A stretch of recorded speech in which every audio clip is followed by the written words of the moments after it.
Earlier, so we're gonna do it we're gonna take it slow this time. So hello everybody. My name is Joya Joseph. Thank you, Navati, for that wonderful introduction. I don't know who that awesome person you were talking about. It definitely wasn't me. So I will be talking to you about interviewing, and not just as a aspect of the interviewer or the candidate, but also both sides, because there's a table. Well, there used to be a table. In the world we live in now, there is a screen, but same thing, same idea. So I will get into it. Who am I? I am Joya Joseph, as previously said. I have been in engineering for over 15 years. I put 15 years so I don't feel old and I don't put the plus, but I've been in engineering for over 15 years across many industries, including the military and right now in digital health. I have been on many interview panels. Currently, I am a hiring manager, so I have been the hiring manager. I have been on panels, I've been on technical panels. It's been over 5 years of that. And just like every single one of us, I have been that person on the other side of the table as a candidate. And I know how that feels. So what we're going to talk about today. So we are going to talk about what are the common feelings surrounding interviewing and how to combat them. I know a lot of times when you hear about interviewing, tips, there's about, study, blah, blah, blah, blah, but we never look at it about in the face of like the person and what you're going through. And additionally, we're going to talk about how to interview a candidate and making that experience just a little less stressful. But I don't think we can remove all the stress, but how can we make it a better experience for both sides? And then finally, we're going to recap on some best practices that we gleaned from this talk. So enter the candidate, which is all of us. So I know this table might cause some stress for some people. I know it causes it for me because you remember being that person with the hands waiting to hear what you have to say. In chat, if you have a chance, what are the feelings that you experience when you have to go into an interview?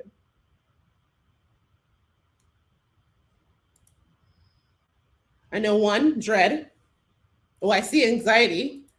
Oh, I see dread, nervousness, anxiety. Unpreparedness, even though you might have prepared, you just feel like you're just not ready. And this one, I wanted to add it because there isn't a level of excitement going into an interview, because if you get this job, this is a door opening to another aspect of your life. So there's just that level of excitement that might actually come in when you have an interview coming up. Ooh, I saw scared. Yes. Very much so. Very much scared. The scared is big. And the judgment, the brain fog, all of those things. Like I'm reading them, I'm like, I see you, I hear you. This is what goes through your mind when you're like, oh my gosh, I have to interview. And unfortunately, especially like for a woman in engineering, sometimes this stops us from interviewing. The stress of interviewing is so great. Now, many times you will sit at a job that you're not really enjoying and not go out to that new opportunity because all of these stressors are there. So let's try to work through these stressors. How can we change these negative feelings? Let's change our perspectives a little bit. Let's look at interviewing differently. Things you need to remember going into an interview. Who are you? Don't forget who you are. The reason that you said yes to this interview is because you thought that you are the perfect fit for this thing. You know that you can be successful. You know that you can rock this job. So don't forget that. Remember that an interview is a conversation. It should be a conversation. So you have power in this interview. Thirdly, your motivation. Why are you here? Why are you interviewing?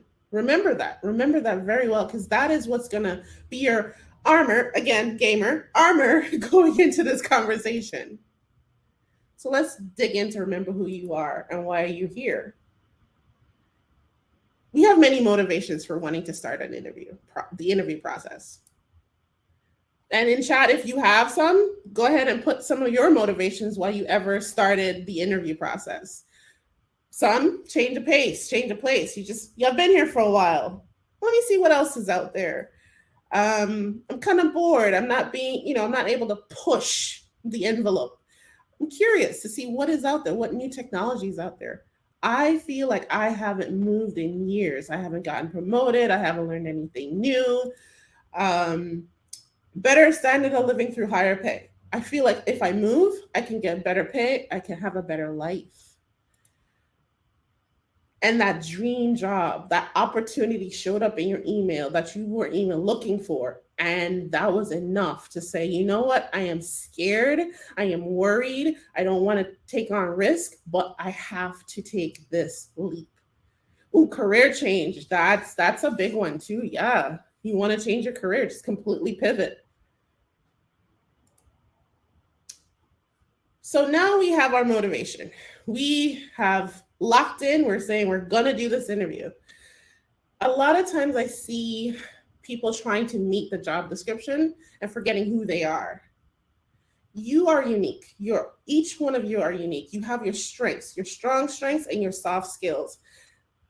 What in that description pulled you into this job or into this opening? The description is not what you are supposed to conform to. It is just a guideline of, hey, we're a company. We need to move forward to success. Do you fit any of this? We need you. We want to have a conversation with you. So think about it that way instead of like, oh, I need to have this. I need to have this skill. I need to have this skill. Not necessarily. You can, with your skills, bring that company to success. So remember that too. Remember to prep and not to stress.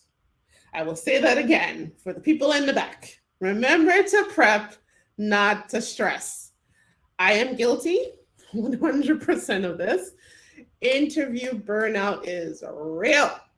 And over-preparing, unfortunately, can contribute to this.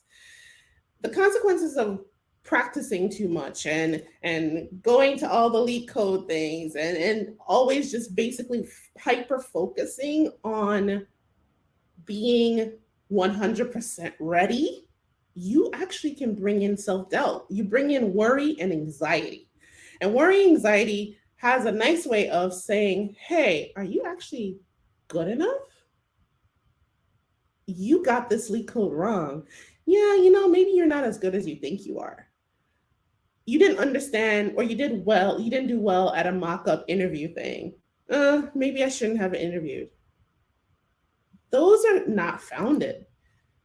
And then when you get in the actual interview, you might actually perform not so great because you have those little thoughts in your head running around saying, you're not great, you're not good, but you thought so going in. So now you've lost that because you've pushed yourself too much.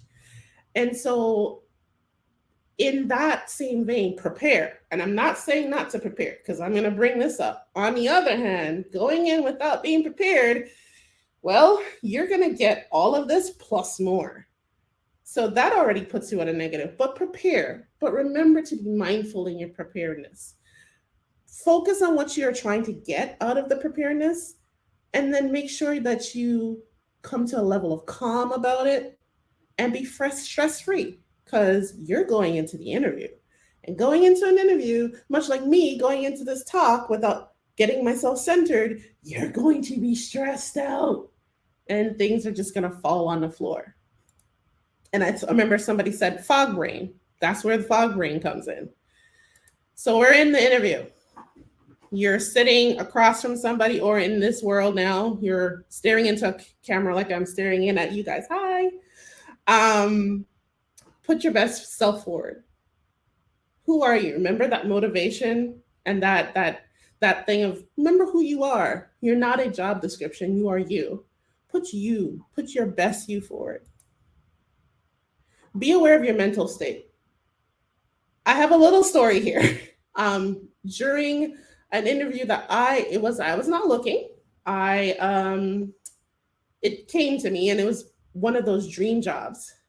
And I was so stressed out about this dream job that the day before the interview, I had a room in my house that I had been avoiding cleaning. It had a mountain of packaging because we had just moved. It had all the boxes. I put it into, we called it the mountain of moving. And I kept just shutting the door and ignoring it. An hour before I left to go for my interview, I cleaned that entire room. That was my Zen moment. I literally cleaned an entire room that for 3 months I had been avoiding. Squeaky clean. Even took a picture. And for some reason, that took my mind off of how much stress I had going into this interview. And I did well at the interview because I was like, the whole way there, I was like, I cleaned that room. I am the bomb. Oh my gosh, look at that. In an hour, I cleaned that entire room. I wasn't even thinking about the interview. I was patting myself on the back. So that helped me with getting prepared for that interview. And inside the interview, many times those little anxiety monsters come back. If they do, you can simply say, excuse me, do you mind? Can I have a moment to collect myself? It is fine to ask for these things. And again, don't be afraid to ask questions. Remember that motivation. What in this job will make you feel successful? Did the interviewer tell you these things? If you have not heard them, ask. If you're a female and you've been told, yes, we have engineers that are women, but you haven't seen any on your panel, ask, can I talk to one of them?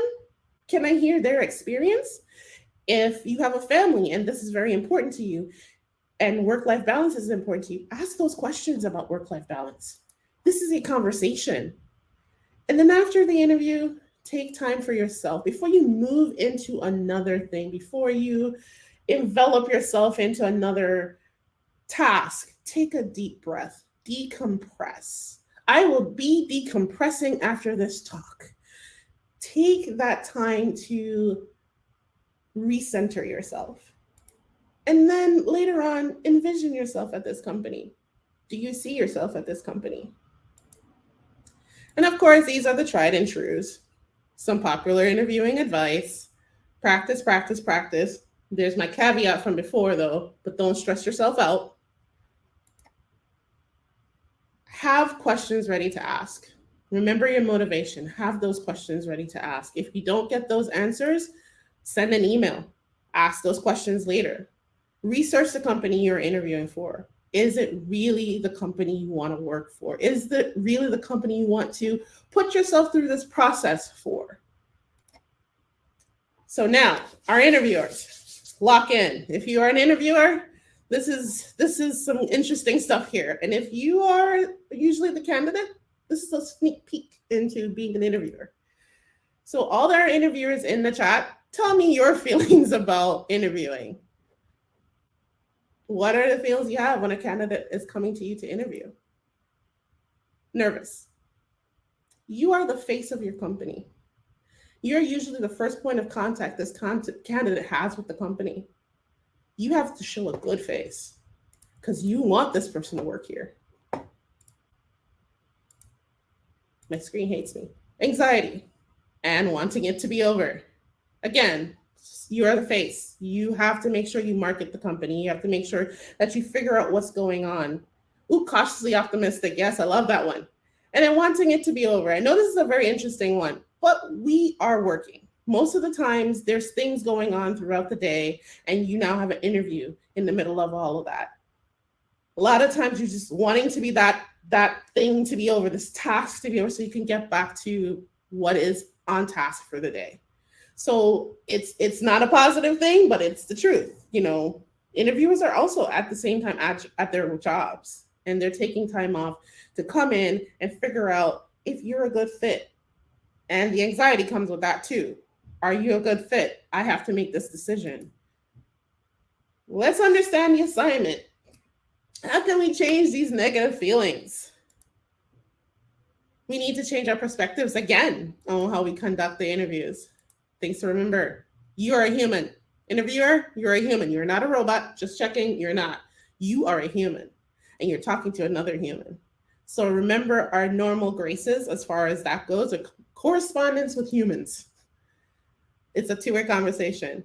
I have found that after I've asked all of the canned questions and I dig in more with the candidate, I find gems in there that they were too stressed out to tell me about. And when I get into like, I always give them 5 minutes at the end to ask me questions. And I see them relax. And then I start to dig in more like, who are you? What are you, what are you really passionate about? And stuff like that. And I really get like to find out who that engineer for me is. And finally, it's understand what you're looking for. You have a need. That's why you have that position open. Understand what you are looking for in an engineer to not only make your company successful, but make that person, that candidate successful. That's the other part of that equation that sometimes get missed. It's not about just the company being successful, it's also about that candidate being successful at the company because you want them to stay. Retention, retention, retention. Bring the human factor into the discussion. Don't be afraid to show your true self. All of this in the screen, this is me. This is me 24/7. This is my personality. I always try to show that in my interviews because you have to work with this personality. Or do you think you're going to be able to work with this personality is what I always tell people. And so I try to show who I really am. I see the person across the table as a person, not a commodity, not a seat to be filled. They're people. They have dreams. They have, fears. And so you have to take care of that. You have to be mindful of that. So treat people as people and not commodities. And before you start that interview, take that deep breath. It's going to be okay. You're going to be able to ask these questions. You're going to be able to assess this person. Whatever meeting you just came from, leave it there. Also leave your bias at the door. That's another thing. And then go in there with a fresh mind and positivity and transparency. Let the candidate know what they're doing, what you're planning to do. At the beginning, say, this is how we're going to conduct this. Is this a technical interview? This is not a technical interview. Let them know. The more they know, the more they can prepare mentally for that. I went into an interview where I thought it was just going to be a conversation, and it was a technical interview. I was mentally not prepared for that. And I bombed the interview epically. But I was not told ahead of time what it was. So I thought it was just a conversation because I already had my technical interview the day before. So I wasn't prepared. I just thought, I need to remember about how great I am and I need to talk this up. And then it was like, do this whole exercise. I was like, I'm not ready. And so my brain wasn't able to pull anything. So transparency, tell them what they're up to, what you're planning to do. An interview is not about the interviewee impressing the company only. Like I said before, it's about the company impressing them. You should show passion for your work. No one wants to come to a job where the person that interviewed them look like they're bored being there themselves. You are the face. Remember, you are always the face. Express interest in their work. Ask them about their work. Ask them what at their job really excites them. That lets you know what you maybe can do. If this is a stellar person, what can you do to get them to come here? What do you already do in your team that aligns with what they do? Additionally, listen more, talk less. You are evaluating. And you can't evaluate if the person can't get a word in edgewise. It's just as simple as that. Trying to minimize the stressors. Greet the candidate. Greet the candidate. Ask them how to pronounce their name.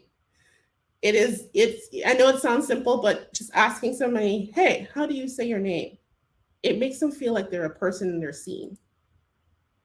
Introduce yourself. I don't even think I need to explain that. Just introduce yourself. Pay attention to your body language. I know this is hard, especially when you're trying to really focus and listen to what they're saying, but a lot of times body language can really cause somebody stress. Sitting there like this the whole time it puts a barrier, or sitting there like this the whole time, it puts a barrier. So try to pay attention to your body language. Neutral is fine, but that still sometimes feels like, there's a wall between you and that person. Check your bias before you meet the candidate. I talked about that before. Check your bias at the door. That is one of the ways that you can lose somebody really, really good, but your bias has shaded or, caused you not to see that good candidate in front of you. Explain the flow of your interview. We talked about that before. What happens after this interview? How do I get to that, signing on the line? Like, how many more jumps do I have to make before I can get this job? A lot of times people need that to help them build the fortification to go through the process. And remember, engineers know more engineers than recruiters.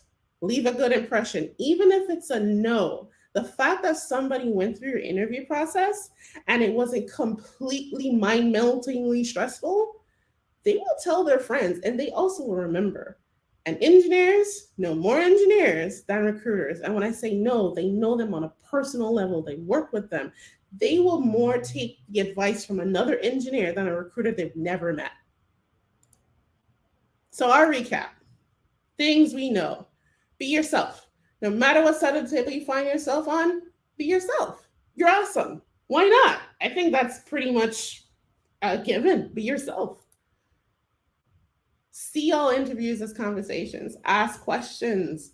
Learn something new. I have learned so much from candidates about software that they've used at previous jobs, issues that they ran into that they had to find answers for, that I've even taken some notes myself, like, oh, okay, nice, good to know. I will remember this.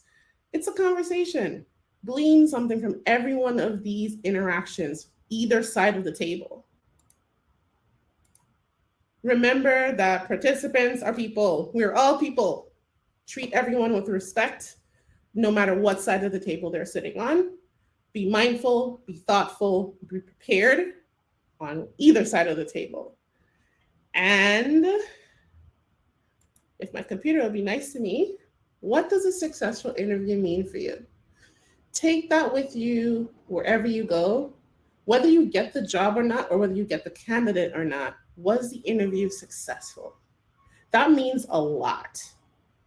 Because even though it might not be successful today in this instant, 2 years later, it could be.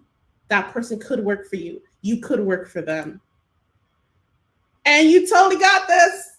I mean, at the end of the day, you are awesome. Every single last one of you, whether you're an interviewer or a candidate, you totally got this. You land that candidate, you will land that job. I believe in you. So yeah, and that is the end of my presentation. And thank you. Thank you all for listening to me ramble. Thank you for taking some of these tips that I have brought out. And if you need to contact me, here are all my socials. And we are hiring at Big Health. So, if you want to come join me, this face, come on. Come to our careers page and apply. Thank you so much. We have quite a few questions coming up. So one is, how should we healthily process competition? So competition, can I get a little bit more specification on competition, other competition, or from what side of the table are we talking about? That's, yeah, we need some context if they could specify, but maybe you could tell us from whichever side you'd like to. Okay.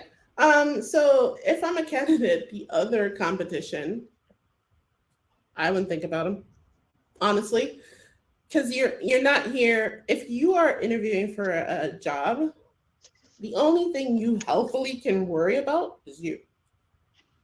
At the end of the day, you can only impact you. You can only make a difference through you. So I wouldn't even think about the competition, because in my mind, because remember that motivation and that who are you, they actually don't matter. I got this job. I know who I am.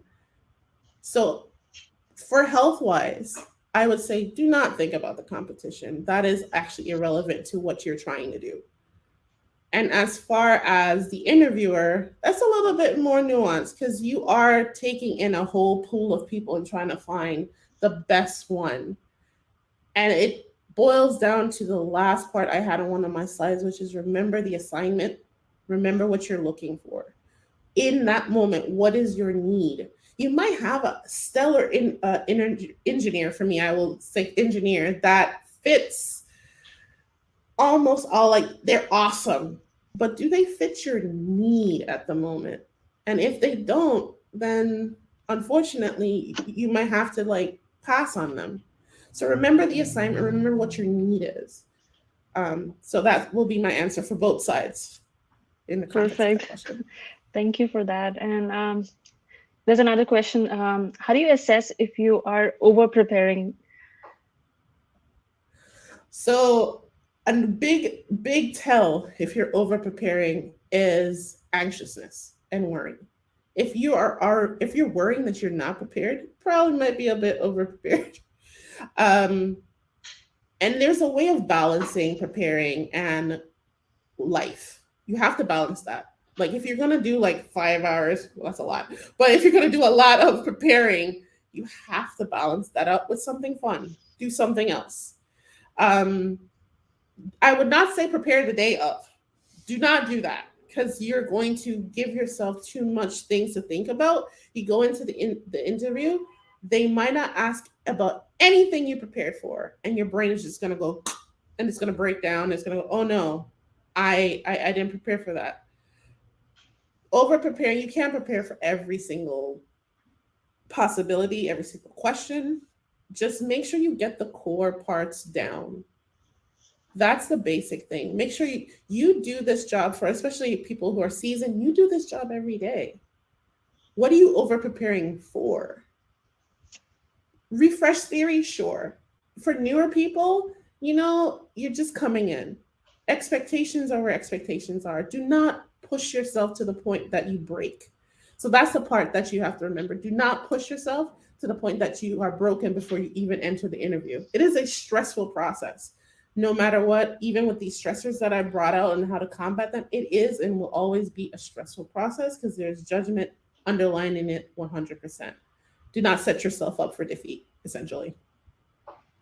Right. And we have a similar, like a follow-up almost question from Lolly. How do you keep your sanity when you fail back to back in interviews? How do you stay positive and do not talk self-negatively? Yeah, I mean, we've all been there. I know I have.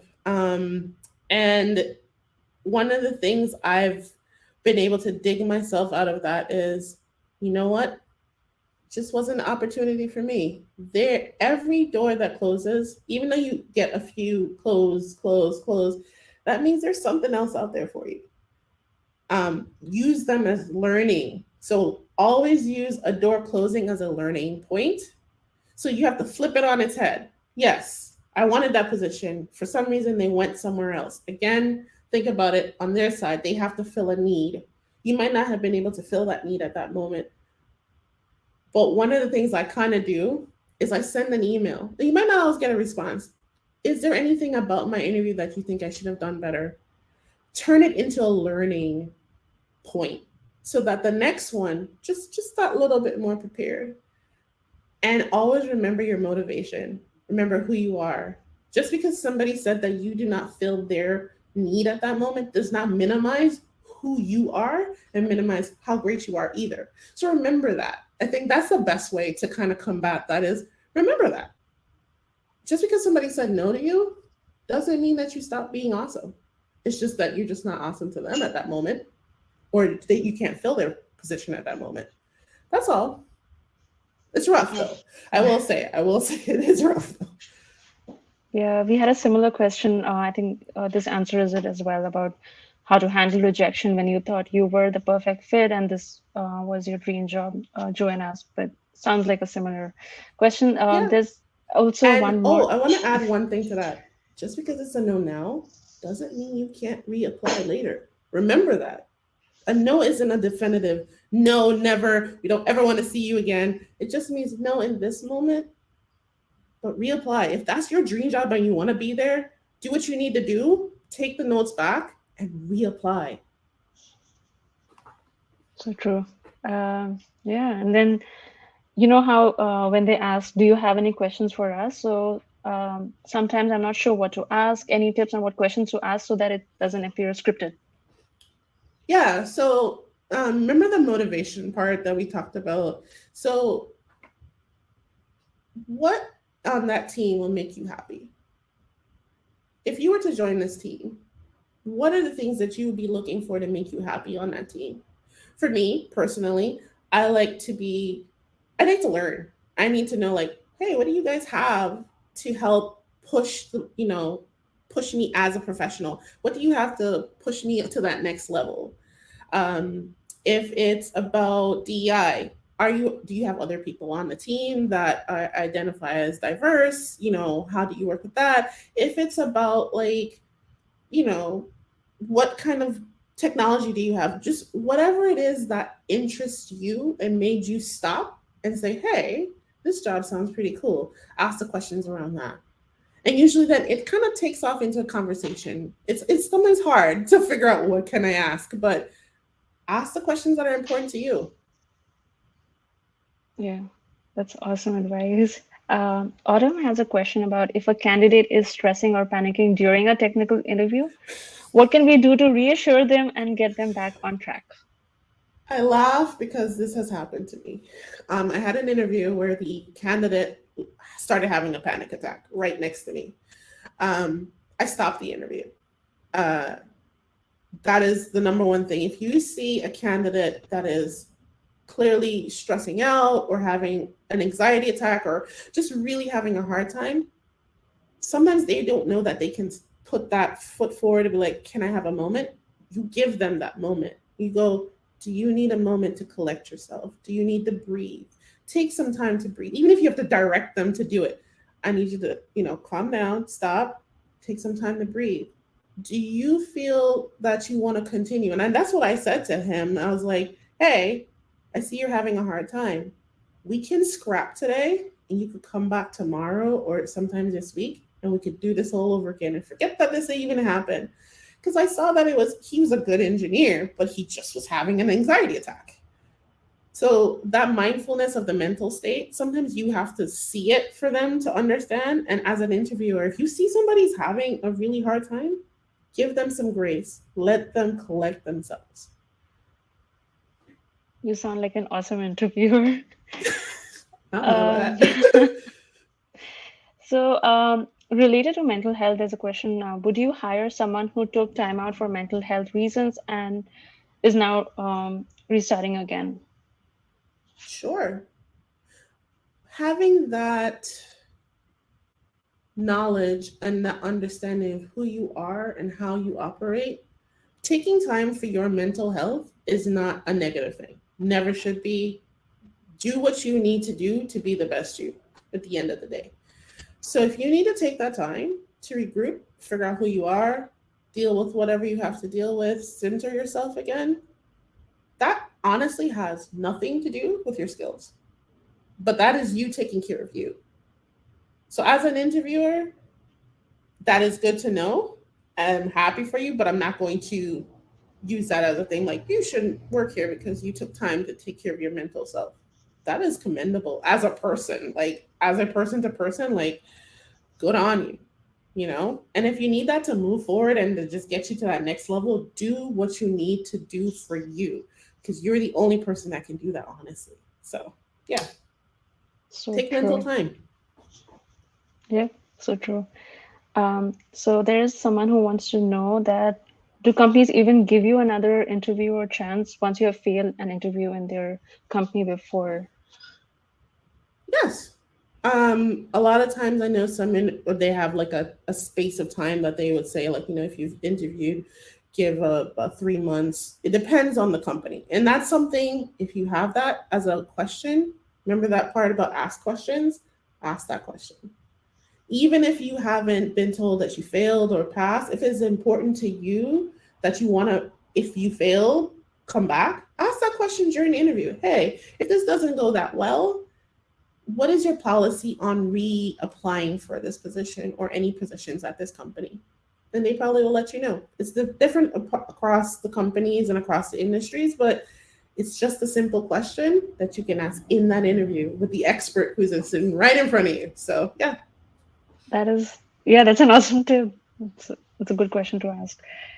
So Karen has a couple of questions. One was, how did you learn to conduct interviews? So, because I went on a lot of them. So, literally, for me, I learned the do's and don'ts by the do's and don'ts that were done to me. Simply put that way. Interviewing as a person of African descent and being female comes with some additional stressors. And I have gone through great interviews where I took great notes about, like, oh, this is how you treat a person, this is how you treat a candidate. And I have gone through, unfortunately, more not so great ones.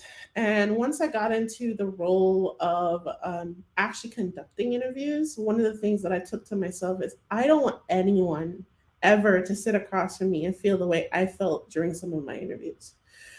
It's a personal thing for me where I'm like, I don't want to be that person that caused somebody to pretty much have a bad day just because they had to meet me and interview with me.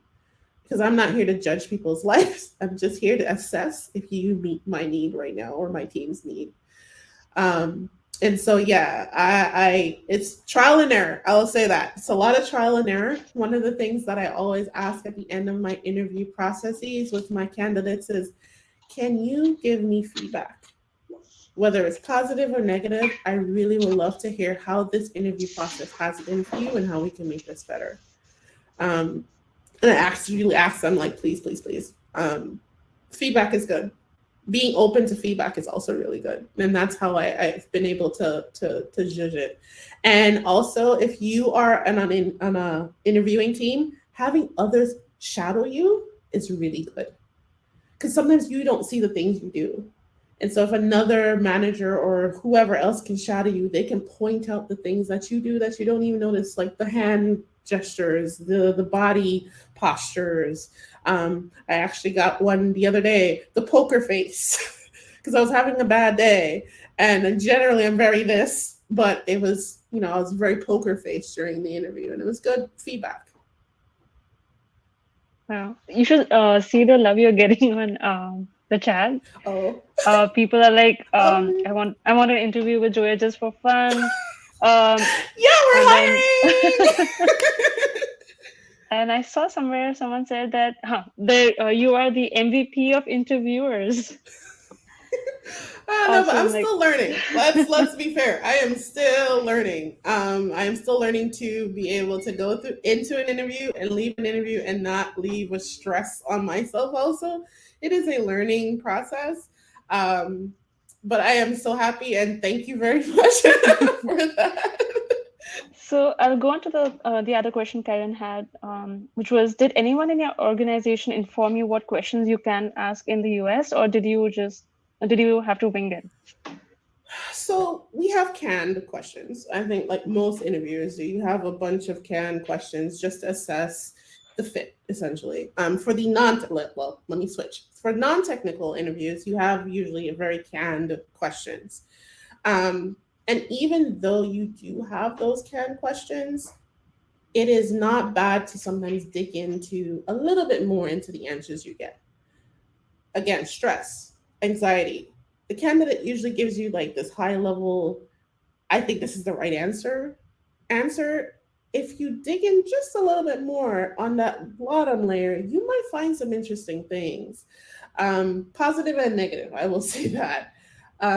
So I usually stick with the can, but then dig in a little bit more because I remember what I'm looking for, especially as the engineering manager, if they're coming on my team, I know what I'm looking for.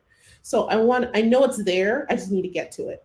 The question and answer at the end is where you can be a little bit more flexible, especially if you have a person who's a little timid about asking you questions. Pull from the questions you had before and the answers they had before and try to engage them. As far as the technical questions, yes, stick to the theory, but try to find out how that person thinks. I find that with the engineering, more technical interviews, talking a person through how they were thinking helps me understand them as an engineer. Aside from the code, it helps me understand like how they really think through things, how they collaborate, because we're kind of collaborating on this project right now, and how they will work within my team. So I'm like assessing, even through these little conversations, I am assessing like, how would this person mesh with the rest of my team? How are they going to be comfortable? Are they going to be successful? I have literally said no to candidates because I don't think they'll be successful here, but I know they'll be successful someplace else. And that's another thing. It just, the no doesn't, back to another question, the no sometimes is not a negative no. It's a no that, you know what, I think you're going to be better or better fit someplace else. Like, we will hamper your growth. Go somewhere else and find that growth. We don't have it for you. It's simple as that. Yeah. We're almost at time, but we do have some more questions. So if you are still available, I can go through them. Yeah, I'm here. Awesome. Thank you so much. So yeah, I'm excited. There are a couple of questions related to body language. Ah, Someone's asking, what's the best body language tips? First impressions do make the last impressions. Any tips for that? And for selfish reasons, even I had a similar question about body language in the virtual interview world. So yeah. yeah. So I'll start with the body language. It is a struggle. Woo, struggle bus. Because you have your natural body resting, you know, state. Especially if you're trying to listen and you're concentrating. Sometimes we tend to scrunch at the eyebrows or, fold because you're listening. It's very hard, but the one good thing about all these video calls is you can see you.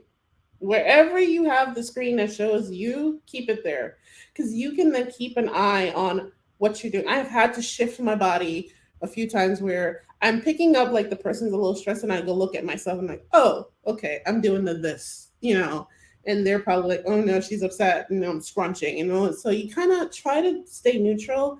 What I always do is this. This is the universal way of telling people it's okay. Smile. It might be the wrong answer they're giving you, but I'm like, okay, thank you. Smile. It's just try to keep the stress levels down. And first impressions, again, this smile. Show you're human.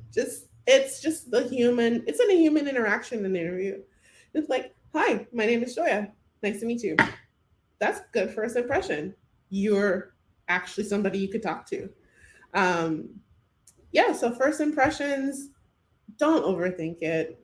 Because at the end of the day, it is subject to the person that you are standing and talking in front of. You don't know what kind of day they're having. Again, just worry about you and what you can do, and everything will kind of fall in its place. But first impressions, I would say, if you're really trying to go for that first impression, introduce yourself, smile, be personable. Even if that's a struggle for you, work on that. So in the practice, like work on just coming off as just, you. Yeah. Yeah. There are a few more questions, but I suddenly remembered my experience where in a couple of interviews, the interviewer's camera was off. My camera's on, so they can see me, but I feel like I'm just talking to, I don't know, faceless person. Is there anything you can do Yes. to, just, I don't know, have a Ask. better experience? Ask. Ask. Ask. It's very that two-way conversation bit, I know it's almost anti-pattern, but I've come to realize over the years, because I wasn't this, I would say, I don't want to say pushy, but understanding my power within an interview until later on. And that's why I wanted to do this talk and let people know you actually have power in an interview. You can ask that. Hi, it's nice meeting you. Just for my comfort level, so that I'm able to correspond with you better. Do you mind if you turn your camera on so I can see who I'm talking to? It helps me a lot with social cues. It Yeah. just ask. It comes down to a simple, question of, do you mind if we turn your camera on? I've done that too as the interviewer, where people start on our interviews and it's just no camera. I was like, hi, do you mind turning your camera on so I can see your face and understand who I'm talking to? And they turn it on. They're like, oh, sure, sure. A lot of times people just forget. A lot of times people just forget. So, or they're in a bad spot in that moment and they tell you, like, oh, hold on for a second, let me get into a better spot where I can turn my camera on. So, yeah, Okay, I'll questions, keep it's that in very mind. strange. Yeah. I'll keep that in mind. There's another question that says, not interview related, but I was contacted by a recruiter recently to provide them with time slots I'm free in. But I was ghosted after that. It's for a big tech company. How can I get in contact with them? So I know for the big tech companies, they have lists and lists and lists of people that they contact. And a lot of times those are just cold calls just to see if there's any interest. Um, if you are that interested in that job and that position, just keep pushing. You have their email, send an email out. But at the same time, you have to understand that there are many candidates, especially now. There are many positions open and there are many engineers. And I think there's another talk about the grand resignation. um, there's a lot going on right now. And many times you might fall through the cracks. Just kick that crack open and try to pop out of it as best as you can. But give yourself some grace that there is a chance that you might have fallen a little too far down that crack. They'll probably get to you at some point. But don't hedge all your bets on it. Ghosting happens. And I don't think it's an intentionally malice intent, but especially for a lot of recruiters, they have a lot of people coming through. And if you really want to, you just got to put yourself in front of them, send an email. Just as recruiters send us emails all the time, there's like a million of them, send it to them. So give them the same energy they give to you. Send it to them. Keep sending it to them. Like, hey, you reached out about this. Hey, hi, how are you? You reached out about this. Just following up, reaching out to you again. Just follow what they do to us, basically. Awesome. Yeah. I hope that helps. It does. It does sound helpful.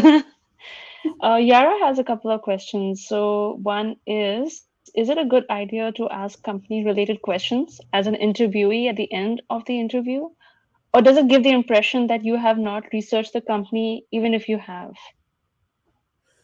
No, actually, for me, if when during my interviews and I ask for questions, the fact that a person never asks any questions about our company is actually not great for me because then you're you're interviewing to work at a company at the end of the day.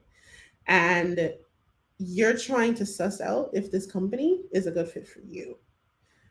So asking questions about the company is important mostly for yourself. And secondly, it shows interest. I know a lot of people don't think so, but if you're interested in something and you want to be there, don't you ask a lot of questions to try to figure out how to get in there or how it's like or what it's like? So if it's met with like negativity, that's strange.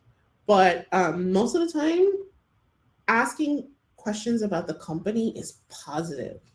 It means that you have a vested interest in this company. You want to know more about this company. You want to know how it runs. You want to know, what the futures are for this company.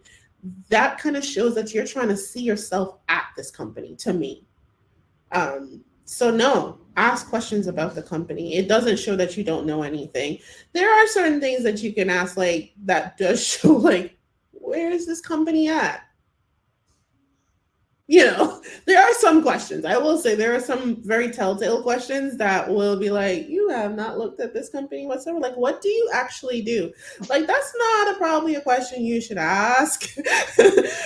But asking about their culture, asking about advancement in the company, those are great questions. Their community outreach, also a very good question a lot of people don't ask. Benefits, ask about the benefits. We're all working adults, ask about the benefits. Do they meet your, and if the engineering manager or whoever you're talking to cannot answer that, ask to be put in contact with somebody who can answer your questions. That's another part. If the person in front of you doesn't have the answers, it is okay to ask if there's someone on the team or in the company who could get in contact with you and answer your questions, whether in email or another call. Perfect.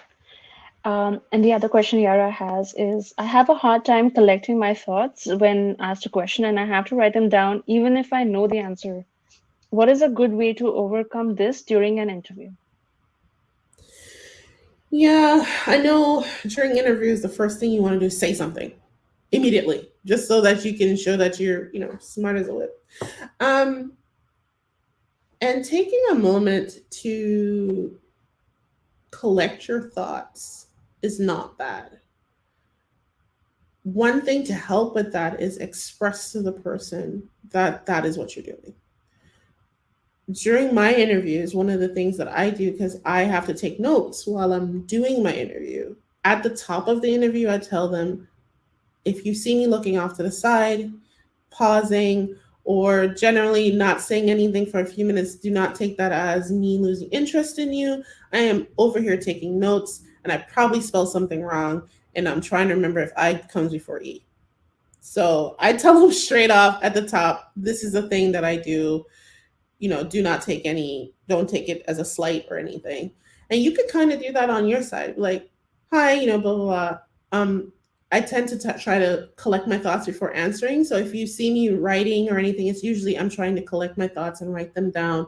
And I do have the answer for you, but I just want to make sure that the answer I'm giving you is the correct answer and what I really want to say. And that's fine. Upfrontness, transparency of what you're doing probably will help with that. Sounds good. There's a question by Joanne. If you have a problem with confidence, how is the best way to answer that dreaded "tell me about yourself" question? Yeah, the tell me about yourself question. That is a big question because that's a big question. So as a person on the candidate side, anytime somebody tells me, tell me about yourself, it's a very broad question. I sometimes come back with, which aspects of myself do you want to hear about? My technical or my personal? Because that helps me narrow it down because I could talk about whatever, but it might not be what you're actually looking for. So I usually ask, like, do you want to hear about me as a whole person? Like, what do you want to hear about? And then if I have confidence, which I have, especially when I started out in engineering, I had no confidence. I just was happy somebody was trying to hire me. That's just the truth. I was like, you're trying to hire me? Oh my gosh, this is great because I don't know anything. Um, when it came to those questions, I basically told them what I will bring to the table. Because at least that part, because sometimes you're like, this is why I'm interviewing. This is what I'm bringing to the table. These are my strong suits, so on and so forth.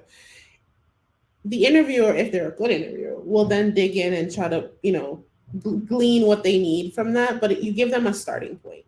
So if you are very timid or you don't like to talk about yourself personally, basically tell them, here's why I'm good for this job.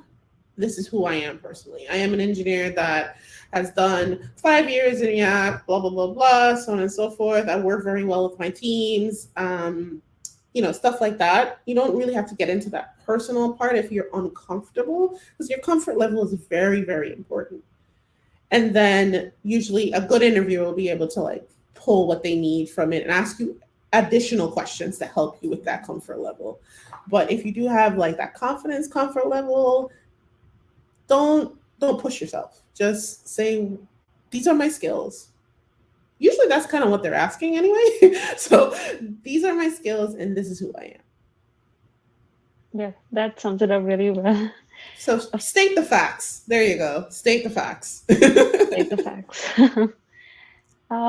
Yeah, and then a few more questions. So, have you ever asked someone to roll for initiative before an interview begins? Okay. So I'm gonna let you guys in on a little secret that I do for my interviews.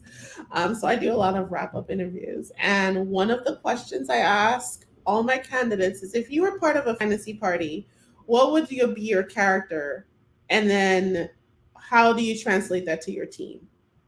So to explain that a little better is, fantasy parties, you have a cleric, you have, all that stuff.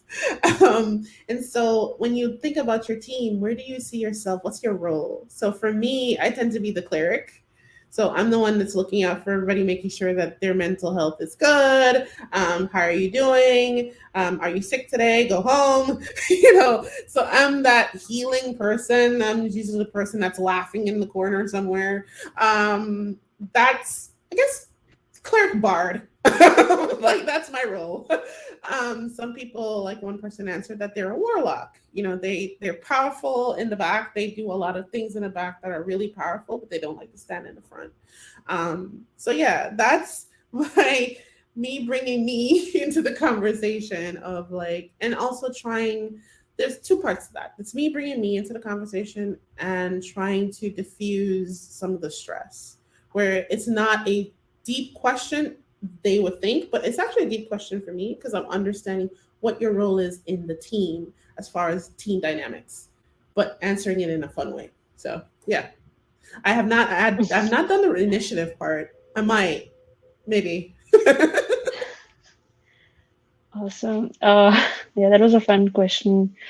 Um, Also, what if you don't know? What if you don't know you're asking questions that make you look stupid, or like a genuine question? This is a question by Jennifer.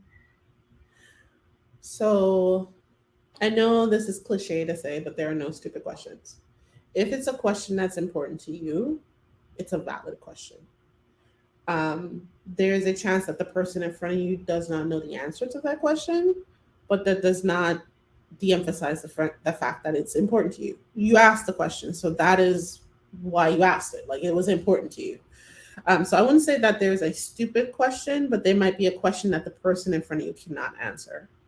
Um, and that also then ties into the interviewer. If somebody asks you a question and you do not have the answer to that, you can say you don't know, and you will get them in contact with somebody who does. It is fine to not know the answer to a question. On both sides, it's fine to not know the answer to a question. Um, but there are no stupid questions, honestly. If it was a question you wrote down, it is an important question for you in your assessment. So ask your question. I won't call it stupid. Ask your question that you might think might be a little out there, but if they don't know, ask if you can talk to somebody who can answer that question. If they don't, give that opportunity for you. But there are no stupid questions. Awesome. Yeah, there's another question which says, "How? What are your thoughts on how long you should wait to send a thank you note for their time?" This is by Joanne. I said mine is right after, because life is hectic and I will forget. I am that person. So for me, I send them right after. Just thank you for your time. It was great meeting you, and I look forward to hearing from you in the future. And it's best to do it right in that moment while it's still fresh, so you actually have those real feelings in that thank you note. Because that's what you're trying to express, right? You're trying to express your gratitude for getting that opportunity to speak to them on both sides. So if you wait too long, it's almost just like a task, a chore that you're just trying to do. But I feel like when you do it like right after, it is your genuine feeling of thank you. You know, um, thank you for taking the time to talk to me. So I would say like right after. Okay, perfect. Also, Nada has a question: is having a mentor helpful if you're looking for a new career? So I have a mentor, and I also am a mentor. So yes, to the point of I ran this through with my mentor. I ran this whole presentation through with my mentor. Like, help! I need to make sure I'm not making a fool of myself. And I had a mentor. I just recently switched jobs, and I had a mentor that I talked to throughout the whole process as I was making my decisions, as I was interviewing for companies, just as a sounding board. That helped a lot with the stress because I didn't have her before I started, and then I got her halfway through, and I realized that having somebody who I see as this is where I want to be, keeping me kind of like aligned with what I want to do with my future helped alleviate some of the I'm not good enough things.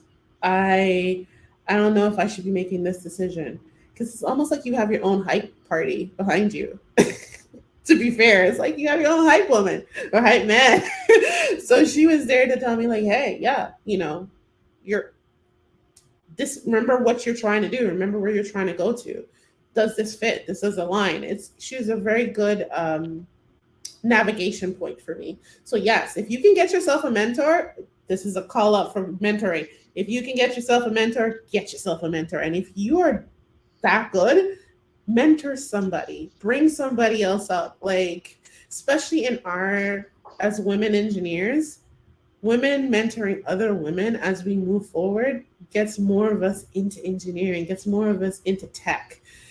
That is one of the easiest doors to get in. If another person brings you along and tells you, look, this is what I went through, I don't want you to go through this much, or I am going to help you go through the things I have gone through.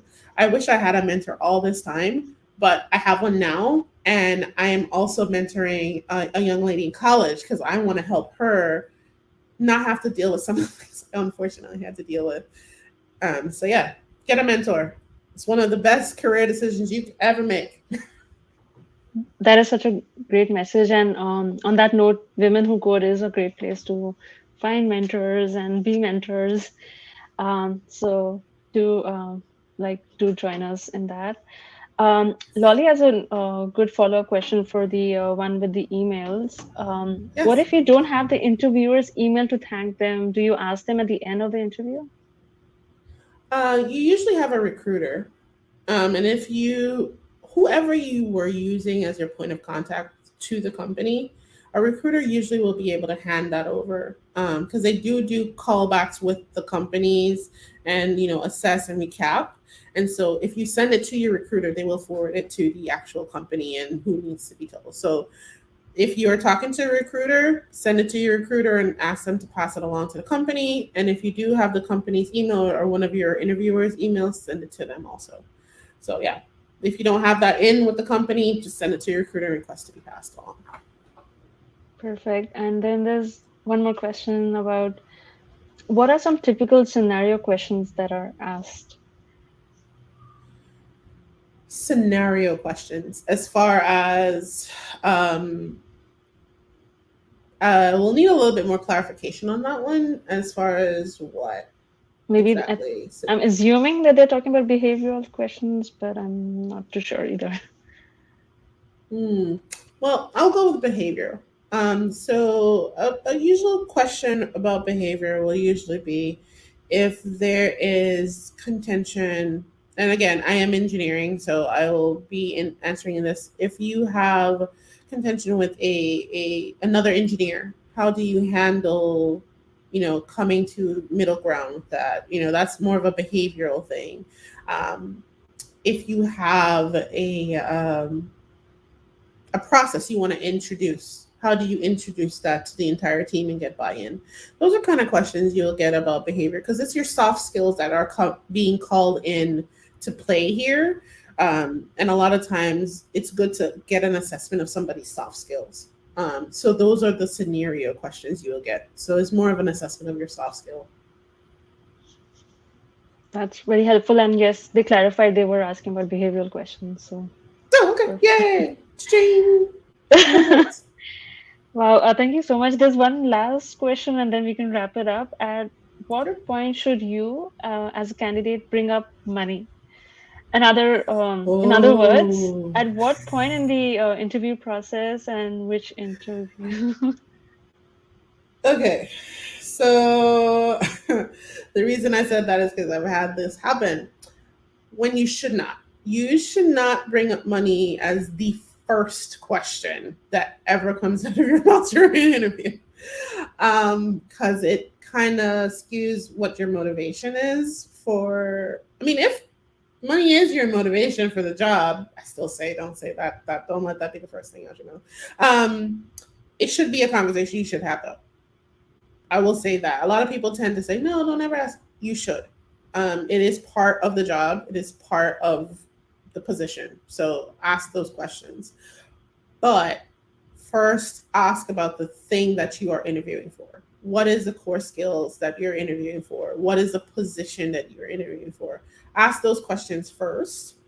And then once you get clarity and clarification on those things, then you can get into the wider parts of, now that I know what my job is going to be and the team I'm going to be on, what about the company? What about compensation? What about benefits? Kind of broad. And so start at the core, the thing that you are going to be doing, get that clarification, then go on and further out like, and what about the team? What about the whole engineering department? What about the company? And the things that fall into those buckets, that's where you ask those questions. So like when you get to what about the company, that's where you can start talking about compensation, because that goes in with your benefits. And more than likely, your engineering manager is not going to be able to answer that question for you. So they will probably direct you to HR, because that is what their capacity is, and they have the ability to talk about that. Your engineering manager is there to assess your skills. So I would say if you want to ask questions about compensation, direct those towards the HR of that company. And if you need to, you can ask the engineering manager or your interviewing person to direct you to that. But during the technical call, I will not say, that's just not really the place to ask that question per se, because the engineering manager is really not supposed to dig into that at that point. But there is points for that. And if you do need to know about that, get directed there. But I wouldn't do it during your technical call per se. Yeah. Yeah, I agree with you on that. Wow. I've had it happen. That's why I was like, mm-hmm. And as the interviewer, I did say, I'm unable to answer that right now, but I could direct you to our HR manager and she can answer all the questions you have around benefits and compensation. Exactly. Yeah, that's that's awesome advice. I mean, not just me, all of us really appreciate the time you've given us during your Yes, talk and with these sure. questions. Thank you. Thank you so I'm just much. so happy that people showed up and asked questions, and I am happy that you asked these questions. It made me think, it's like, Yeah, yeah, we got to these interview are you, so that was these were awesome. great questions. They were very good questions. Yeah, thank you so much, Joya, and Thank thank you, you. folks, for joining us. We have other sessions after this as well. We have the expo booth, Yep. um, and also an awesome networking feature, and the photo booth with Joya. If you haven't tried, you should definitely try the I've photo booth. already done my photo. Oh, okay, great. So yeah, we hope you enjoy But the rest of yeah, your time. Yeah. enjoy the rest of your time. I still have my contact information up. Please reach out to me. I am just as open in socials as I am here. Great. And if you feel ever so compelled to come work with me, please, please, please, please, please. Or if you want to interview with me, please, please, please apply to work at Big Health. We have many positions open right now, a lot. And you probably will meet me because I am doing most of the interviews. So please come on over to Big Health and help us bring millions back to good mental health. Yeah, it's evident that Joya is a great person to work with. So definitely look into those jobs with Big Health. Yeah, Thank you. Thank you so much, guys. yeah. Thank you. Thank you for Bye. spending time with me. Bye. Thank you again.